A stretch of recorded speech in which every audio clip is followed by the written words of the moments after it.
Even at 10,000 cases, you're a small winery, which is good in the wine world. It's still very boutique-y. Yeah, we're a rounding error in the world of wine. Ontario's producing millions of cases of wine every year. And some of our biggest producers wouldn't make the top 10 in California or other major wine growing regions. We're tiny, but we're mighty. Yeah, it's good for wine lovers because it's artisanal. You don't want big conglomerate, massively produced commercial wines. Do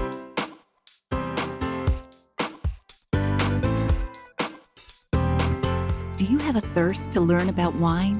Do you love stories about wonderfully obsessive people, hauntingly beautiful places, and amusingly awkward social situations? Well, that's the blend here on the Unreserved Wine Talk podcast. I'm your host, Natalie McLean, and each week I share with you unfiltered conversations with celebrities in the wine world, as well as confessions from my own tipsy journey as I write my third book on this subject. I'm so glad you're here. Now pass me that bottle, please, and let's get started. Welcome to episode 239. How do wild yeasts help bring out unique qualities and tastes in your wine? What's involved in farming and making wine sustainably? And how does changing the temperature of your wine have a dramatic impact on what you taste? In today's episode, you'll hear the stories and tips that answer those questions and more in part 2 of my chat with Carolyn Hurst, president of Westcott Vineyards in Niagara, Ontario. You don't need to have listened to part 1 from last week first, but I hope you'll go back if you missed it after you finish this one. Now, a quick update on my memoir, Wine Witch on Fire, Rising from the Ashes of Divorce, Defamation, and Drinking Too Much. I'm just back from speaking at the annual American Library Association conference in Chicago. My presentation was on pairing books and bottles for your existing book club or to get new patrons into the library with a fun, informal tasting. The librarians were so engaged and enthusiastic about this idea. Let me just say, there's a high overlap between those who love to read and those who love to drink. I called it pairing spines and vines or reading between the vines. I cannot help myself.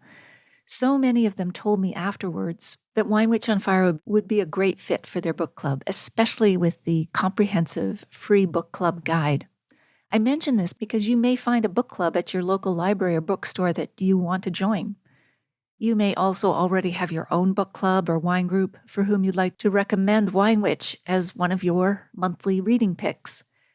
So if you'd like help in convincing your members, you can get the free guide at winewitchonfire.com. The guide is also useful if you and a friend or your partner or your mother or father, son, daughter want to read the book together, and then you can compare notes. It not only has discussion questions about the book, but it will also get you talking about larger issues such as your opinion on certain types of manipulative wine marketing and how you feel about your own relationship with alcohol. It also has tips on organizing an informal wine tasting. Whether you've read the book or not, I would appreciate it if you'd ask your local library and or bookstore to stock Wine Witch on Fire. You can do this in person or often on the website for the library or bookstore. If you've read the book, I'd love to hear from you at natalie@nataliemclean.com.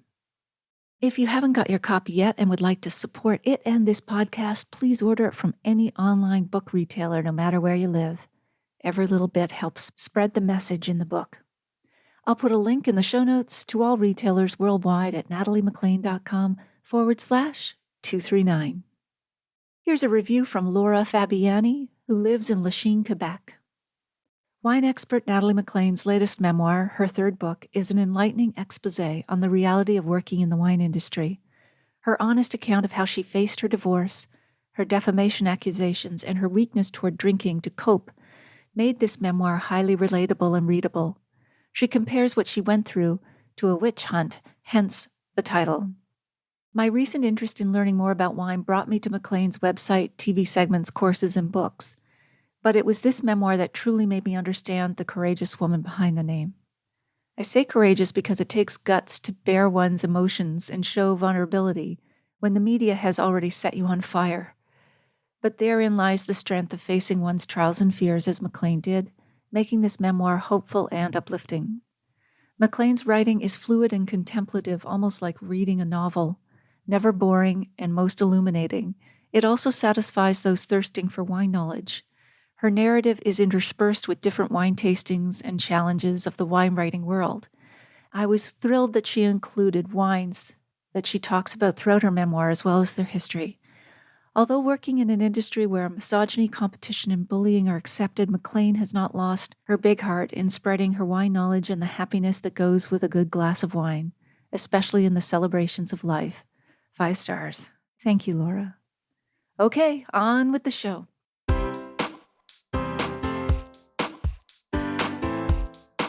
Another challenge that you face, is direct shipping across the country.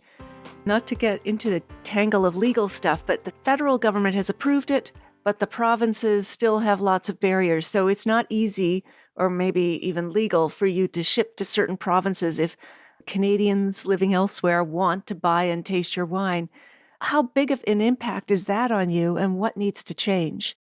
Yeah, it's definitely another impact. Again, when you talk to people in Europe, they can't fathom how we have these problems in terms of moving things from one province to another. It's like being in Paris and saying you can't ship your wine from Bordeaux to Paris because you're in different provinces. It's so ridiculous. Bizarre. So, our association is working hard to try to encourage governments to fix some of those problems.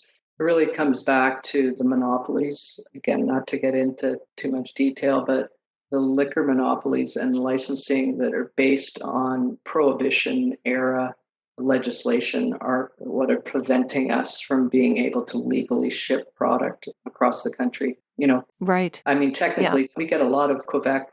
We have a very strong following in the province of Quebec, and they come to visit us in the summer, and they load the wine up and take it home with them. I guess they're breaking the law. I don't know, but that is bizarre.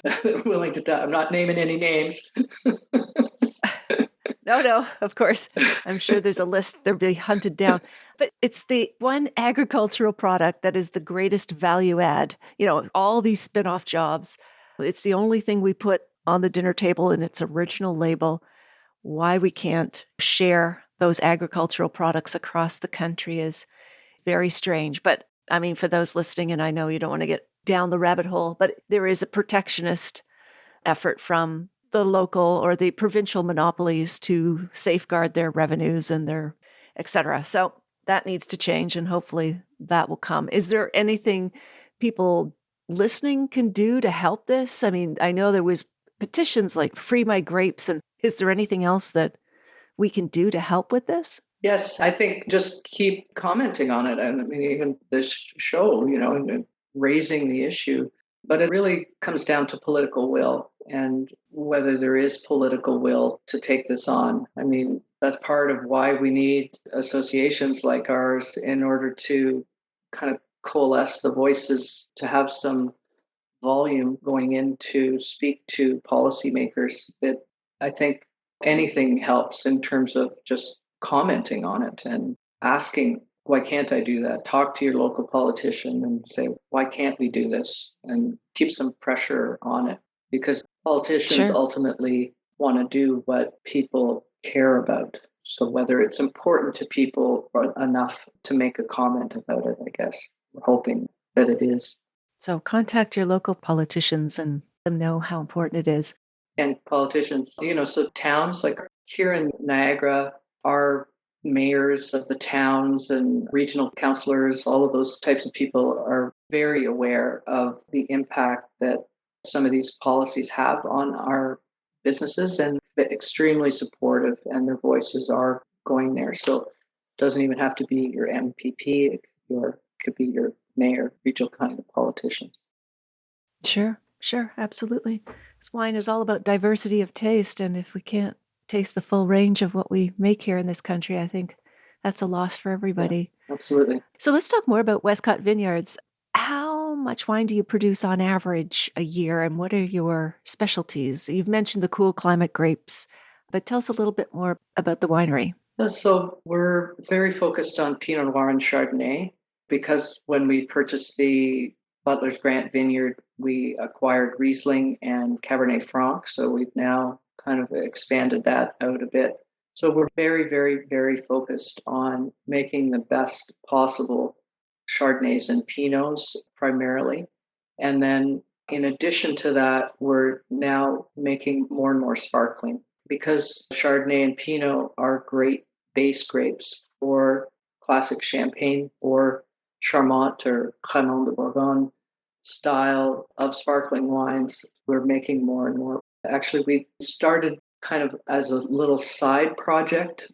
Back in 2013, we started making traditional method, and now it's just become a very significant portion of our portfolio of wines.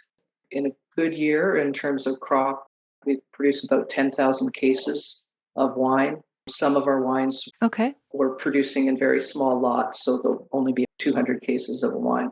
That Block 76 Chardonnay that I was talking about, because it's from that little acre of land, we're getting just a couple hundred cases of wine from it.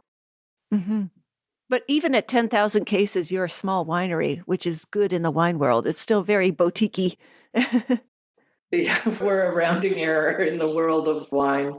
Ontario's producing millions of cases of wine every year. And some of our biggest producers wouldn't make the top 10 in jurisdiction like California or other major wine growing regions. We're tiny, but we're mighty. Yeah, which is great in the world of wine. It's good for wine lovers because it's artisanal and that's what you want. You don't want big conglomerate, sort of massively produced commercial wines. Why do you use wild yeast to ferment your wines?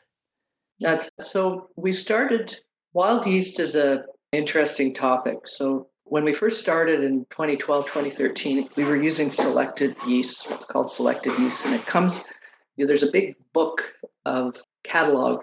It's hundreds of pages thick in terms of selecting your yeast. So if you have this type of grape planted and you want to produce this type of flavor, you select this yeast. It's like a cookbook to order catalog is what the yeast book looks like.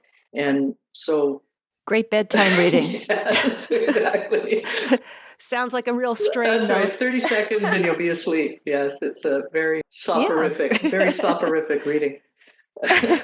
So we started with selected yeast, and our winemaker at the time was Geisenheim trained and was really not interested in trying wild yeast. It's unpredictable because you just don't know what kind of results you're going to get, whether it's strong, whether it's a strong action in the fermentation process, what kind of flavors is it going to impart, all those types of things. They're wild variables named wild yeast, right? So 2015, we started a little trial on a couple of barrels. Our Chardonnays, we do barrel fermentation and barrel aging. So the fermentation actually takes place in the barrels with the yeast in the wine, and then it dies when it's consumed the sugar and falls to the bottom of the barrel.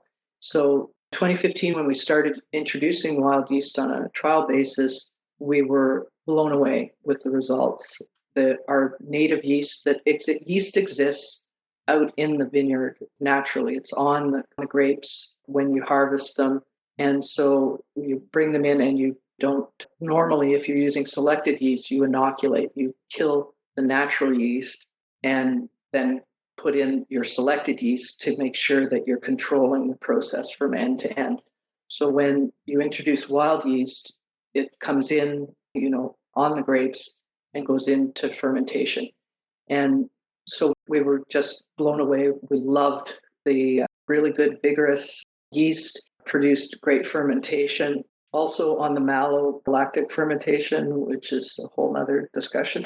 And back to the calcium, we have high degree of malic acid in our grapes in certain parts. Which is tasting harsh acids, yeah. Exactly. So the malolactic fermentation process converts malic acid to lactic acid so that it's a softer, when you get that buttery kind of, some of those types of, and more of a texture as well to the wine. So There's just a more layer of a little bit more voluptuousness to the wine and layers of flavors when you allow them to go through malolactic fermentation. And you need yeast to do that as well. So everything that we're doing at Westcott is about expression of place.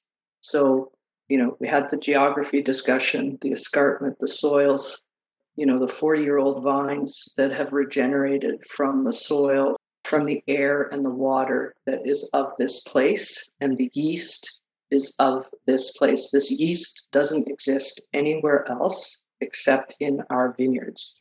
And so it's integral to the winemaking process, and it's integral to why our wines taste the way that they do. There's nowhere else in the world that you can get that taste because it's the yeast from our vineyard working with the grapes that were grown in our vineyards.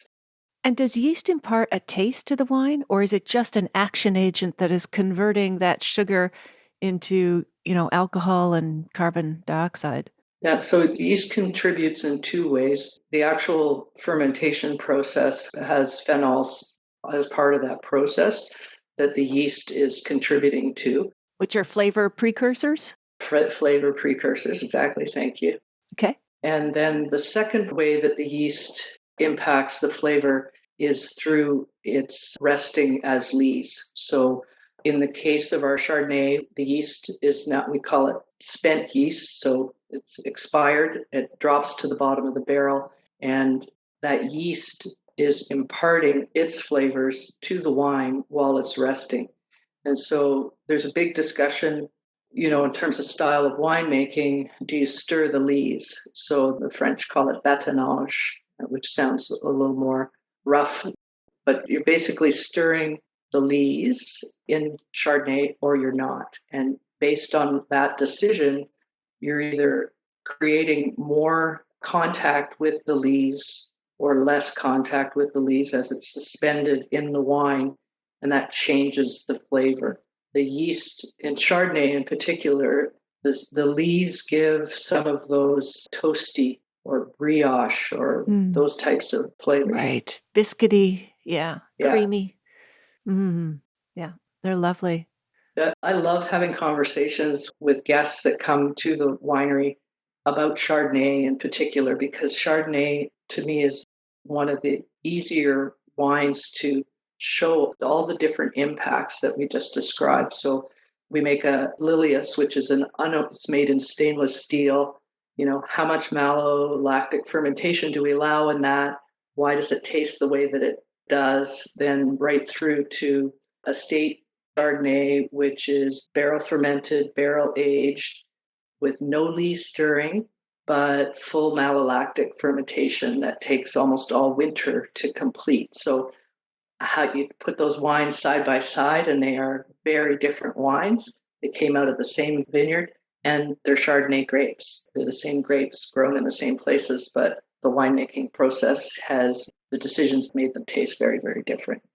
Yeah. Let's talk about Lilias, because you have a few different wines that are named after women who have inspired you in history. Who was Lilias? So Lilias was Lilias Ahearn Massey. When Grant and I lived in Ottawa for a number of years, and we had a cottage up on 31 Mile Lake in Quebec, and we purchased a boat from Lilias's estate, beautiful triple cockpit mahogany Dodge motorboat, and restored it. It was in pretty bad shape. I used the royal we there. That is 100% Grant. I don't do boat restoration. Anyway, Lilias, she piloted that into her 80s up and down the lake. And she was the daughter-in-law of Vincent Massey when he was Governor General. Our first Canadian-born Governor General, actually, Vincent Massey. And he was a widower at the time. And so she was the chatelaine of Rideau Hall. She was married to Vincent's son, Lionel. So she was kind of like the hostess. So the hostess, yeah, exactly. So she would host these beautiful parties. All the dignitaries would come. Sometimes they would take them up to the family island with this and have these fancy garden parties out in the middle of nowhere. But she traveled with the Governor General, and she was actually the first woman to fly over the North Pole and fly through the Arctic. She went Wow. by dog sled on some of the trips with the Governor General. Just a very can-do. She drove an ambulance for the Red Cross during the Second World War, and she's kind of lost to history. I mean, at the time, you look back, the Ottawa newspapers would do stories on, her decorating style or the things that would typically be All the women's stuff. taught, the important stuff for women back in the 50s, and she was a very remarkable woman, I think, but she's kind of lost to history. We were inspired by women that kind of came of age in the 1920s and were breaking the rules or pushing for things like votes for women or social justice and protection of families and all of those types of things. But a number of them were in. I love that. Yeah, there's a strong feminist theme at Westcott. Yay. Tell us about one other, Violette. There's a wine named after Violette or Violet. How do you say it? I say Violette. So Violette Okay. is a sparkling that we make Charmat method. So the bubbles are made in the tank as opposed to in the bottle, the way of traditional method. So Violette was named for Violette Selfridge, who was the daughter of the founder of Selfridge's department store in London. And she was, at 16 years old, was marching on the streets with Parkhurst and others, risking arrest because she was marching for votes for women at a really tumultuous time in the UK. She married a duke or a count or something from France, but she flew her Gypsy Moth aircraft all over Europe and wrote a biography about that. I want to say 1928. So it was 10 years later before Amelia Earhart flew her plane across the Atlantic Ocean. Wow. And Beryl Markham after that, another pioneering aviatrix. And I just find these women fascinating that they were taking on these. I mean, I've flown a bit and I just can't imagine what they did. And doing that as women in the 1920s and 30s is just mind-blowing to me. The fortitude that they would have to have. Remarkable stories. I love that. Yeah. Absolutely. But fun too. Yeah. Oh yeah, they seem like knew how to good time and host a good time. They knew how to have a good time as well. And they looked great too, right? Yes. Yes. Stylish, Yes. I'm sure. 1920s. Stylish. I love that style. Yeah, let's talk about how you manage your vineyards sustainably. What kinds of things do you do, and what does that mean for you to farm and make wine sustainably?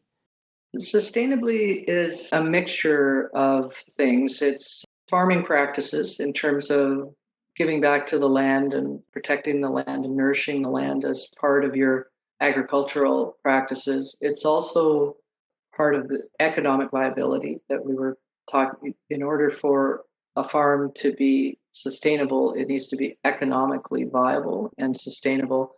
And then the third aspect of it is community, that you're never doing any of this alone. And sustainable practices means that you're conscious of the community and the people that work for you and work with you as part of what you're doing in terms of the long-term health of everything that you're working with. So in the case of Westcott, we're just into we'll be certified sustainable by the end of this summer. So going into this year's harvest, we'll have our certified sustainable logo on everything that we're doing. And for us, that's everything from both of our vineyards are in Niagara escarpment lands. So we are part of the World UNESCO Biosphere Zone. We're part of the Niagara Escarpment Commission Zone. So we're very, very conscious of the water that comes through our property. So we've got part of the 18-mile creek on one of our properties. We have setbacks from that creek of about 10 meters on both sides, where we've introduced native grass and that, so that there's retaining the banks and providing habitat for all kinds of species all the way through our plot. We've reintroduced on the west portion of the Westcott property, we've replanted Carolinian forest, all kinds of mixed, about 1,000 trees in a stretch of a couple of acres as a buffer between our vineyard our winery operations and the forest and some houses that are just kind of over to the western boundary. With this winter, we installed solar on our barn, and we're now operating. We're actually operating pretty much independently. We're not pulling any electricity from the grid for our operations. We've installed a very complicated, very expensive septic system on our winery property that processes all of our water waste and returns it back into the land after going through several different stages of filtration and dealing with it. So as much as possible, we're... Yeah, you mentioned you had like 10,000-liter cisterns for that operation to collect rainwater. Yes, that's right. And then we have rainwater collection off of all of the barns. We use that in our landscaping, and then we have a large garden. I do all the gardening and landscaping work at the properties. It's one of my big passions. So we have a large kitchen garden beside our outdoor patio, and all of that is fed by the rainwater system that we put in place. That's great. And then in the vineyard, we don't use herbicides. We mechanically hoe, and we put alternating cover crops on starting to look at till-free and regenerative farming practices as part of our continuous journey to leave as much in the ground and put as much back into the ground as possible. We don't use... The only thing preventing us, I guess, from getting to organic or going fully organic is that because of the high humidity in Niagara, because we are surrounded by those lakes and water, we have some challenges with mildew, and the organic methods we're looking at it, but we don't want to put that much copper in our soils, which is what the organic method is for controlling mildew and downing. Okay. So anyway, we're doing what we can to make sure that we're doing everything possible to leave it better than we found it, basically. That's great. And in addition to that, you're not only sustainable, but your wines are they vegan and vegetarian friendly? Yes, absolutely. Both? Yeah, okay. Again, when we started, we were using some egg-based products for finning, so to pull sediment, so that would be suspended in the winemaking process. You can use things that bind to particles that are in the wine and make them heavier so that they drop out. So that's people use egg white based products for that. And when we first started, we were using that. We determined that it just wasn't worth it in terms of, there are other ways. We use cold to get sediment to drop out of our wines and to do natural filtering. So every opportunity, we're looking for the most natural way to make our wines, and removing that was pretty much a no-brainer. That was the only element that would not be vegan acceptable. So, all right. Well, my goodness, this has flown by, but I still want to get to the lightning round. Just short answers, quick questions, because this has been fascinating, Carolyn. I mean, we've covered so much ground, literally and figuratively. Is there something you believe about wine with which some people would disagree? Sorry, I'm not good at lightning because I'm a slow, deep thinker. Oh, that's okay. We'll just go with a soft spring rain. Yes.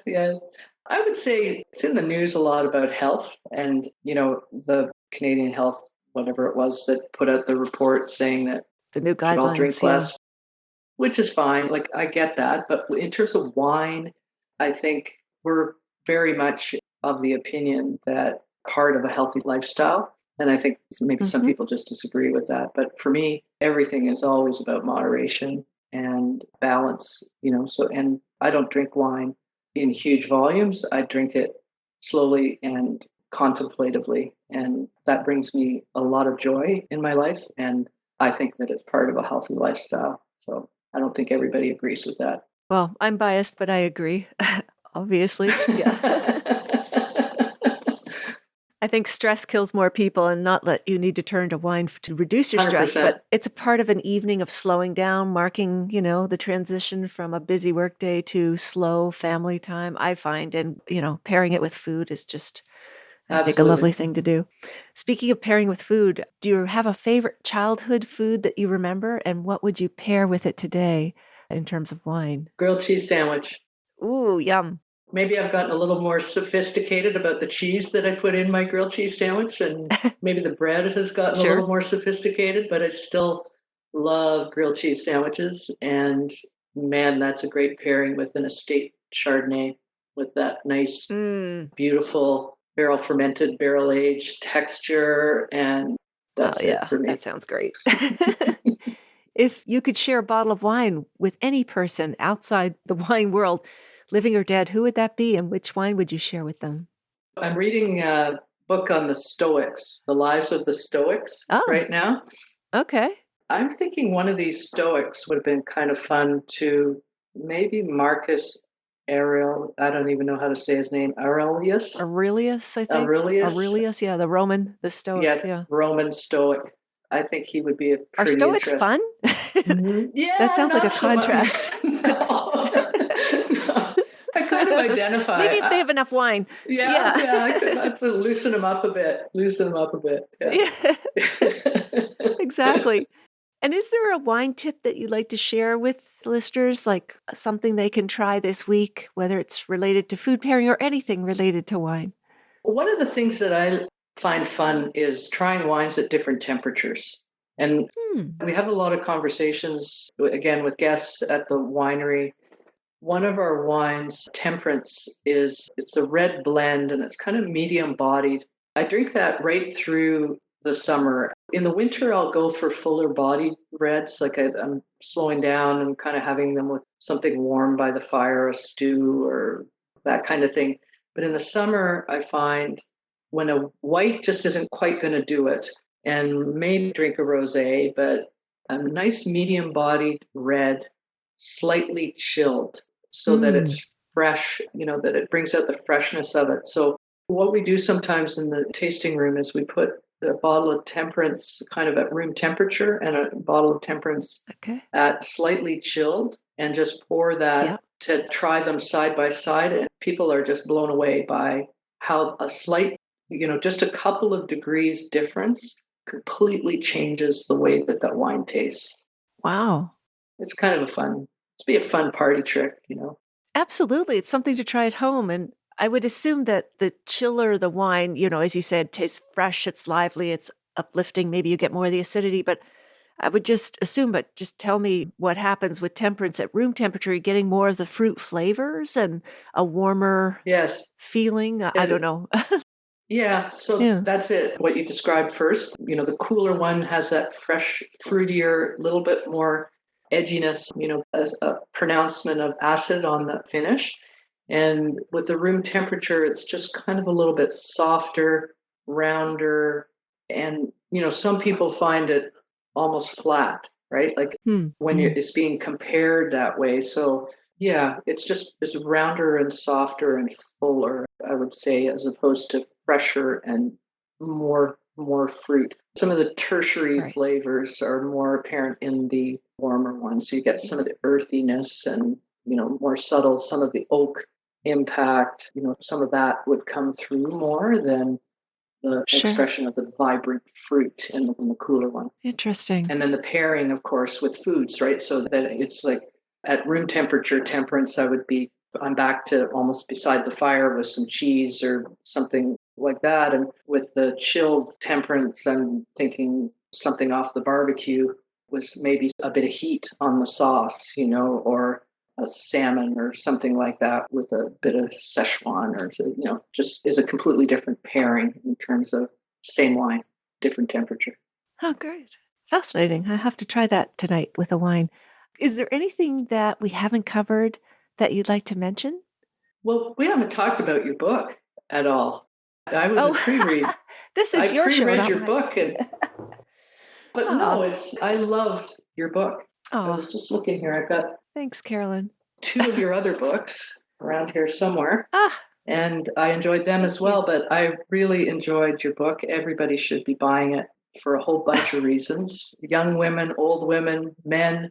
everybody. It's a courageous. We didn't prearrange this, but I appreciate this. It's a Wine Witch on Fire, if anybody doesn't know by this time. I mentioned it at the beginning, but yeah, thank you. It's a great read. It was really a page turner, and it resonated with me on so many levels. You've done a remarkable piece of work that you put together there. So that means a lot to me. Thank you, Carolyn. You go, girl. We go together. Woo! You and I and Violette and Lilias, we're all marching down the street together. Yeah. All right. Absolutely. How can people find you online, your website, etc.? It's www.westcottvineyards.com.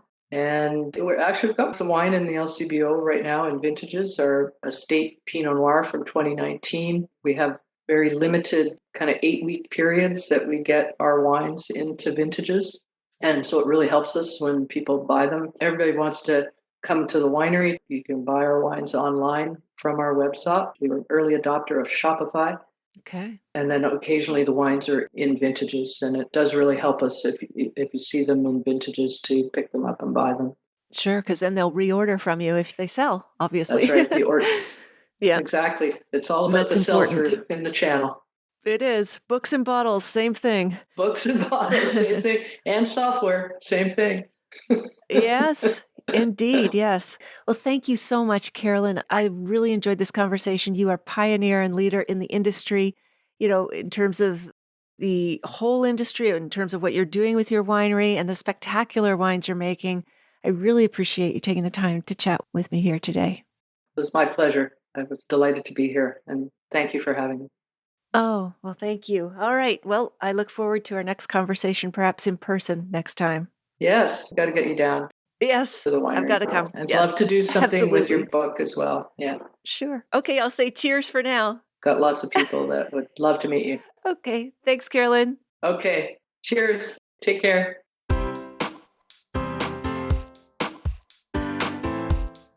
Well, there you have it. I hope you enjoyed my chat with Carolyn. Here are my takeaways. Number 1, I was fascinated to hear how wild yeasts help bring out unique qualities in the wine, as well as what's involved in farming and making wine sustainably. Number 2, I agree with Carolyn about how profoundly changing the temperature of wine impacts your tasting experience. And number 3, I also agree that liquor monopolies and licensing based on the Prohibition-era legislation are preventing Canadian winemakers from being able to legally ship their wines across the country.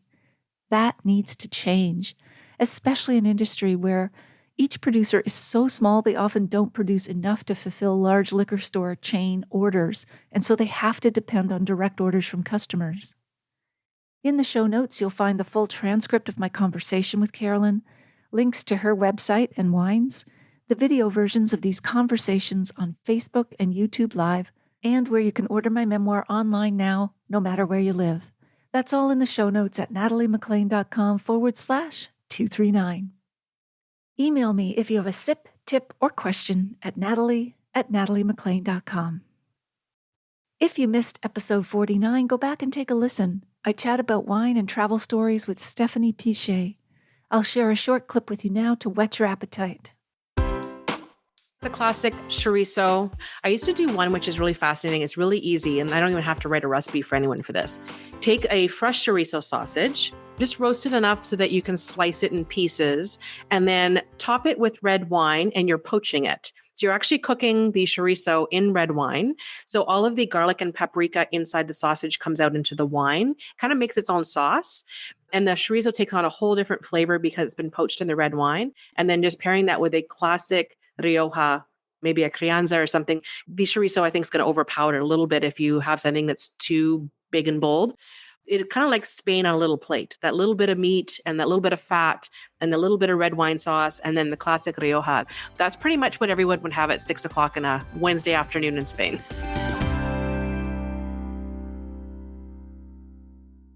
If you liked this episode, please email or tell one friend about it this week, especially someone you know who'd be interested in the wines, tips, and stories we shared.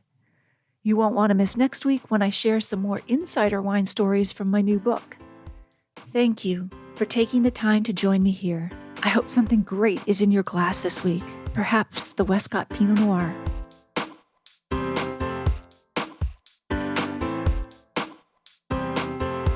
You don't want to miss one juicy episode of this podcast, especially the secret, full-bodied bonus episodes that I don't announce on social media. So subscribe for free now at nataliemclean.com/subscribe. Meet me here next week. Cheers.